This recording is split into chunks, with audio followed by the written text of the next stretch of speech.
Those boda men, do you think they survived because the bus landed on them? Those ones. That one. Never found one, that police officer. No, he took her.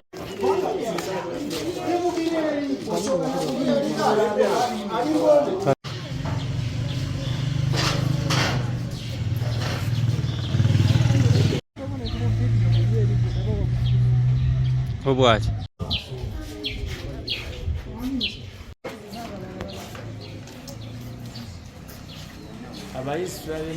Somewhere again. Inspector, not service.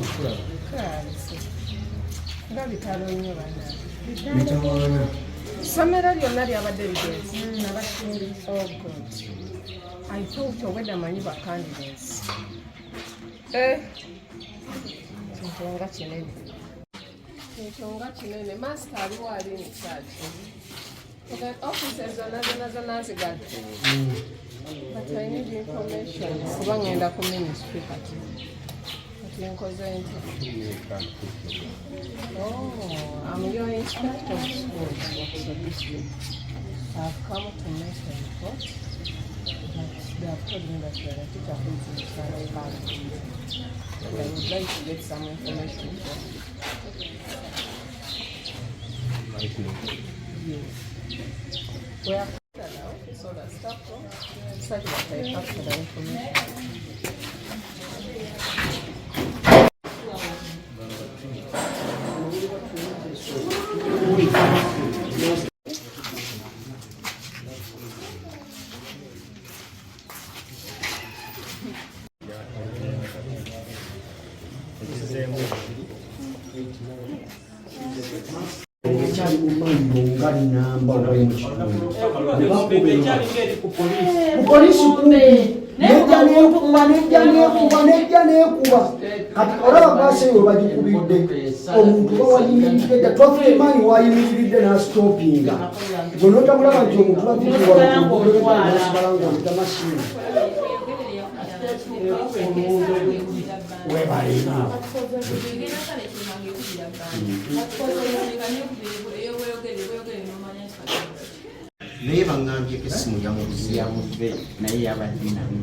Okimanyi driver bus ate yakoze ate kituufu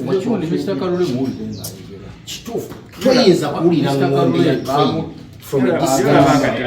Ababodaboda bamugamba bagezaako kubastopinga omusajja yegendo erinnya eryange nze Antanasuna chairperson Mende sub county train weetuuka ng'egenda kusala ekuba eŋŋombe nga distance ekyabulayo nnene ekyamazima nga driver ne weeteekateeka n'ostopinga n'esooka eyitawo kitegeeza driver yabadde mulagajjavu yalagajjaddemu akabenje kano okutuukawo tuli mu bulumi obw'amaanyi olw'abavubuka bange okufuna accident.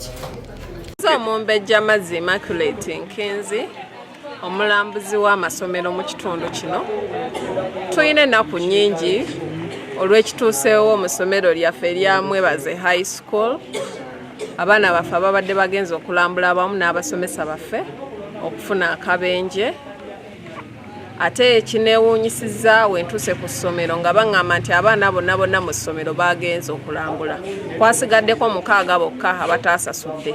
Kino mbadde sitera kiraba abamasomero babadde bagenda for the trip batwala classes oba senior 4 yokka oba A level yokka like that naye ku ssomero lyaffe lino abaana bonna babadde bagenza all the classes ate ekyennaku ne wabaayo akabenje. Ekyamazima ekituufu ekiriwo abaana baffe bonna balamu wadde nga mulimu abafunye obuvune obw'amaanyi abalala bafunye obuvune obutonotono naye ekirala tufiiriddwako omuntu omu mukyala wa head teacher. Mukyala wa head teacher ndooza yategedde trip kulambula si musomesa ku ssomero lino naye olw'okuba nti mwami yabadde in charge n'awerekerako naye agende ate amawulire ne gajja bubi n'addayo ewa Katonda we. Kyannaku nnyo kitalo ddala naye ate n'essomero lino eno tubagamba nti amasomero gonna as long as it is an education institution bwe muba mufulumya abaana baffe wabweru muyina okuwandiikira district kye mutaakoze era ekyo kibi nnyo. Muyina okuwandiika ebbaluwa ebakkiriza nga mututegeeza olunaku lwe mugenda ne ddeeti ne gye mulaga temwakikoze era tuweno yabaddewo mu bukyamu. Whether district education officer is not aware of this trip, nange kennyini area inspector of schools siina kyemmanyi wabula neekanze bwekanze nga bino bituuseewo. Awo nno nkubiriza amasomero gonna we muba muyinayo okulambula muyina otuwandiikira ne mututegeeza ko ebizibu bino eno we bijja naffe tubeera affected. So tubasaba mugoberere amateeka agaabaweebwa nga ba director, mugoberere amateeka agaabaweebwa kubanga abaana be muyina abaana ba gavumenti. Neyanziza nnyo neyanzeege nga naye nga ntuuse okunyolwa olw'ebyo ebituusewo mu ssomero, abazadde baffe n'abaana baffe. Omukama abankuumire. Twagamba nti buli ssomero lyonna we linaaba nga lirinayo okulambula olina okuwandiikira district education officer ebbaluwa ng'oyita mu area inspector of schools. Kati nga nze Omumbejja Mazzi Immaculate Nkinzi sirabangako ku bbaluwa eva ku Mwebaza high school era neekanze bwekanze ate nga ntera okujja n'ennambula essomero lino naye babadde tebantegeezangako mu buwandiike tebalinayo okulambula. Olwo nno nkubiriza amasomero gonna eno Wakiso district temubangayo n'okulambula kwonna muyina okututegeeza naffe ne tubeera nga tumanyi ebigenda mu maaso. Ne mulema kwewaggula kati mwewaggudde ate mutufuniddeyo n'akabenje kyokka mufiiriddemu n'omuntu. Abaana ba gavumenti nabo bafunye obuvune obw'amaanyi. Olwo nno mbasaba tugondere amateeka tusobole okutambulira awamu. Neyanza nnyo neyanze. Amasomero kugayala tegakoze kinene kulaba nti bafuna abantu ababagayidinga mu bintu by'entambula nga transportation eyo erina okuba nga waliwo ababagayidinga nti singa tukozesa abantu bwe bati ne bwe bati abamanyi abayina experience kuba kyandibadde kiri awo nti tebandibadde na bizibu bandibadde bakola ebintu nga beegendereza naye oluusi bakola ebintu olwa layisi nti gundi bwe namuziza naye nansaba akasente akatonotono bwe ngenda naye nga naye tamanyi background ye tamanyi biki ebiri mu maaso ge. So ensonga lwaki tufunye obuzibu obwo okufuna ebintu ebya layisi bituleetera nakyo okulaba nti tekiri kituufu era ne tufuna n'ebizibu by'amasomero oluusi amasomero gajja omuliro. So kyandibadde gavumenti ekiteekamu amaanyi n'enoonyereza ensonga ezo we ziva okulaba nti oluusi tutaasa obulamu bw'abantu abangi. Erinnya lyange nze Mukisa Abdussalaamu Nakibinge Kalema nga nze omu ku bakulembeze b'essomero lino erya Mwebaza High School wano e Bakka mu Busiro. Tufunye amawulire g'abaana baffe okugwa Kabenje badde bagenda ku trip okulambula nga bumanyi okulambula naye katusabe Katonda ati tunafuna nnyo mawulire matuufu nga bumanyi amawulire buli omu aleeta bibye ate n'abakulembeze bennyini abatambudde n'abaana tetunnabafuna bagudde Kabenje bakyalina trauma y'amaanyi. Abamu bafunye internal bleeding abamu tebasobola kwogera naye abaana baffe abasinga bakyali balamu. Mpozzi tufunyewo omu ku bakulembeze b'essomero lino afiiridde mu kabenje ako naye nga essomero lyaffe mutusabire ekiseera kino tukiyitemu kuba kyagezesebwa nnyo. Obuzibu buvudde ku badreva bannaye badreva bonna mbakubiriza era mbakubira omulanga mubeere beegendereza si bwegendereza bwokka naye mutwale n'omuzaaki z'obwa driver bamwe kubanga nze mmanyi train ekola ki efuwa eŋŋombe ekiseera kyonna ng'eneetera okutuuka ku crossing weesalirwa mu junction yonna naye batulaga obutambi bwonna bayimiriza driver yagaanye okuyimirira. Obuzibu mutuufu bwavudde ku driver sirabawo buzibu nnyo. Train yeebeera ku leero yaayo ng'etambula ng'era efuye n'eŋŋombe kati driver yagaanye okuwuliza nayagala yasale mangu bwe buzibu.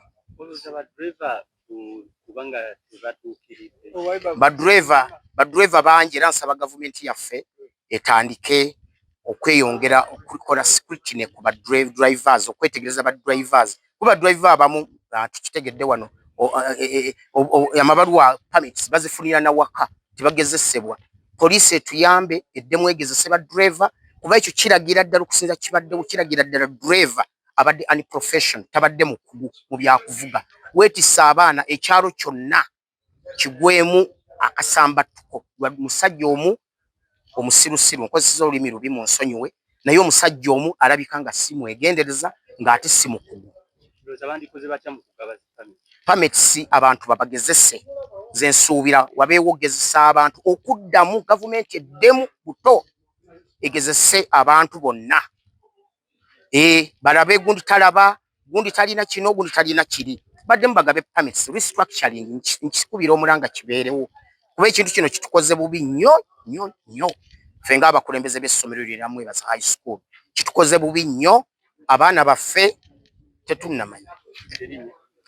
Erinnya lyange nze Mukisa Abdulsalam Nakibinge Kalema, z'omu ku bakulembeze b'essomero lino. Trip eno egendereddwamu kulambula. Mbadde mu butuufu siriiwo kuba mbaddeko we natambula.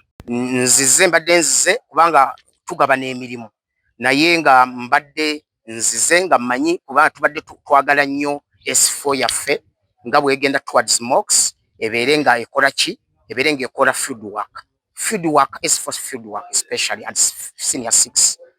N'abalala kale beeyunzeeko naye nga basically it's S4 field work and S6 field work.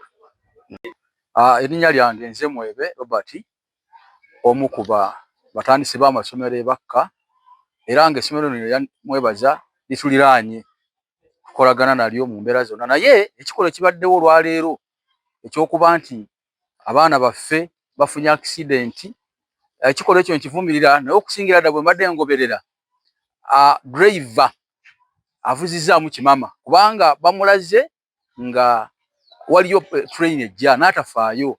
Kati bananyini bakampuni companies ne ba driver bammwe kiragisa mubeere nga mubategeeza engeri balina okuvugamu obulungi. Kati tufiirwa abaana, tufiirwa abantu, so nyensaba gavumenti eveeyo okulabika nga kampuni zino eziteekawo embeera y'entambula z'abantu ebeere ng'efaayo nnyo okugoberera ba driver abavuga abantu bakikola ki, bakugwa ekimala. Waka tufiiriddwa abantu, essomero lifunye obuzibu, bintu bingi tubiraba. Ffe nga abali mu kitundu tunyoleddwa wamu n'essomero, kwegamba otunuulira embeera eriwo ereetedde ddala obuzibu. Abaana baffe abasigadde ku ssomero bali mu bweraliikirivu, abazadde bali mu bweraliikirivu, kwegamba embeera naye ng'agireese muntu omu driver, tetumusalira musango naye avuziza kimama, agogo ge mazima. So nensaba bannannyini companies ezo ezisaabaza abantu bafeeyo nnyo ku bantu abavuga mu motoka gaabwe. Nankabirwa Hadija, District Woman Councillor Mende Sub-County. Ebyaddala tuyisibbwa bubi nnyo nga tufunye amawulire g'abaana baffe obuzibu bwe bafunye n'essaawa zennyini batugambye nti obudde obadde bwa kumakya, kitegeeza baakedde essaawa 11. Naye obuzibu bwonna obulagajjavu mbuteeka ku driver kuba train ezo bwe zibeera zigenda okuyita abasecurity babaawo abayimiriza ebidduka ebiva mu sayidi ne sayidi. Naye amawulire ge tufunye nti driver bamuyimiriza nga yatadde obuntu mu matu bu earphones ng'ali ku music, tawulira kye bamugamba, tamanyi kiddako. Naye nze nkubiriza kampuni ezitambuza abaana baffe mwegendereze ba driver be batuwa kuba kati tufunye obulumi, omusomesa waffe afudde, abaana baffe bamenyesa amagulu.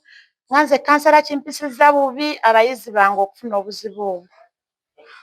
Gavumenti etuyambeko mu nteekateeka ezo ez'okutambuzanga abaana baffe, ba driver abavuga abaana b'amasomero babeere nga bakugu ate nga tebanywa bbiya, tebatamiira. Endowooza yange. Erinnya lyange nze Mwebe Robert, omu ku batandisi b'amasomero ebakka, era ng'essomero lino Mwebaza lituliraanye, tukolagana nalyo mu mbeera zonna. Naye ekikolo kibaddewo olwaleero ekyokuba nti abaana baffe bafunye accident, ekikolo ekyo nkivumirira, naye okusingira ddala bwe mbadde ngoberera driver avuzizaamu kimama kubanga bamulaze nga waliyo train ejja n'atafaayo. Kati bananyini bakampuni companies ne ba driver bamwe kiragisa mubeere nga mubategeeza engeri balina okuvugamu obulungi kati tufiirwa abaana tufiirwa abantu so nyesaba government eveeyo okulabika nga kampuni zino eziteekawo embeera y'entambula z'abantu ebeere ng'efaayo nnyo okugoberera badriver abavuga abantu bakikola ki bakugwa ekimala waka tufiiriddwa abantu essomero lifunye obuzibu bintu bingi tubiraba fenga abali mu kitundu tunyoleddwa wamu n'essomero kwegamba otunuulira embeera eriwo ereetedde ddala obuzibu abaana baffe abasigadde ku ssomero bali mu bweraliikirivu abazadde bali mu bweraliikirivu kwegamba embeera naye ng'agireese muntu omu driver tetumusalira musango naye avuziza kimama agogo ge mazima so nensaba bannannyini companies ezo ezisaabaza abantu bafeeyo nnyo ku bantu abavuga mu motoka gaabwe. Erinnya nze Akanyizuka William Rubavu Force nze speaker owa Mende sub county. Olwaleero ku makya tufunye enjega ey'abaana baffe abafunye accident abaana b'essomero abamwebaze high school. N'olwekyo akaseera kano tuli wano embeera tennatereera tuli mu kiyongobero olw'okulaba nti abaana abamu tebali mu mbeera nnungi abalala bali mu malwaliro ag'enjawulo naye kitegeerekese nti ate omukyala owa HM ye avudde mu bulamu bw'ensi kibi nnyo era kitalo nnyo kitalo ddala naye tukubiriza abavuga amabaasi nti oluusi bategeere nti abantu bavuga balina obulamu ate abantu abo babeera n'abantu baabwe so kibi nnyo okulaba nti omuvuzi wa baasi bamwegayiridde ne bamugamba nti sooka olinde train esooka eyitewo ye n'alowooza nti ayinza okusala ate okusinga train so ekyo kyekiviiriddeko obuzibu okulaba nti abantu baffe bagudde mu kabenje ako.